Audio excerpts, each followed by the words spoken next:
ARMC IAIN Ambon, sosialisasi Maluku dalam nasionalisme dukung pemerintah.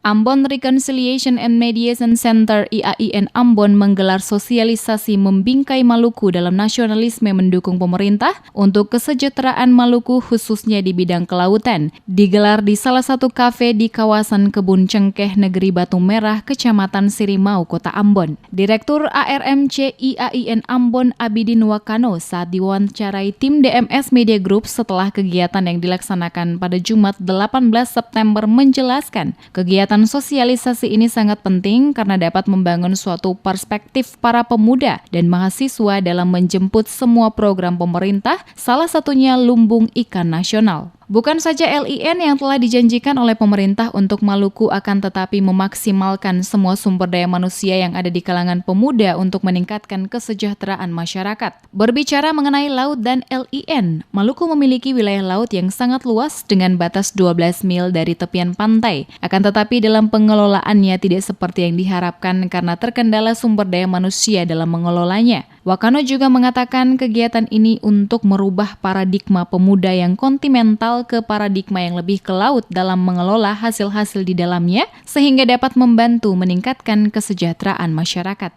Saya kira kegiatan hari ini sangat penting adalah membangun satu perspektif kita bersama, terutama kalangan anak-anak muda, pemuda dan mahasiswa untuk menjemput Lumbung Ikan Nasional yang kita sudah tahu bersama dia sudah ada kepastian agar kemudian terjadi sebuah perubahan kebijakan itu bisa kita maksimalkan dengan sebaik-baiknya karena ini bukan persoalan Lumbung Ikan Nasional saja tapi juga berbagai sumber daya manusia yang ada di kalangan anak-anak muda itu bisa melihat ruang-ruang kosong yang harus dimaksimalkan untuk peningkatan kesejahteraan masyarakat. Bagaimana merubah paradigma dari masyarakat kita, tentu juga generasi muda yang punya paradigma kontinental kepada paradigma yang lebih mengarah ke laut.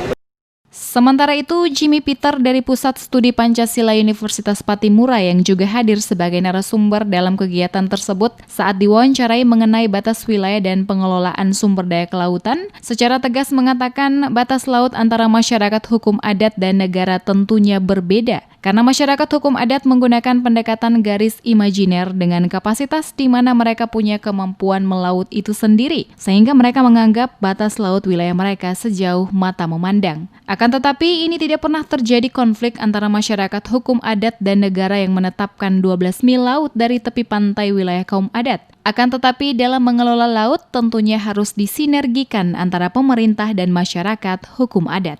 Masyarakat hukum adat bagi saya sebenarnya butuh pengakuan bahwa garis imajiner itu bagian daripada kewilayahannya.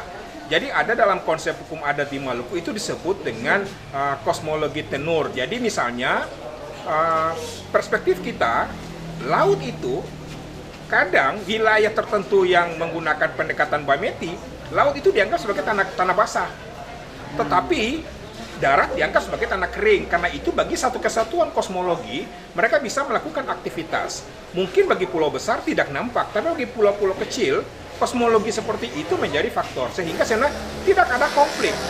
Tinggal disinergikan antara pemerintah dan masyarakat hukum adat, dan mereka bisa dilibatkan karena itu wilayah mereka.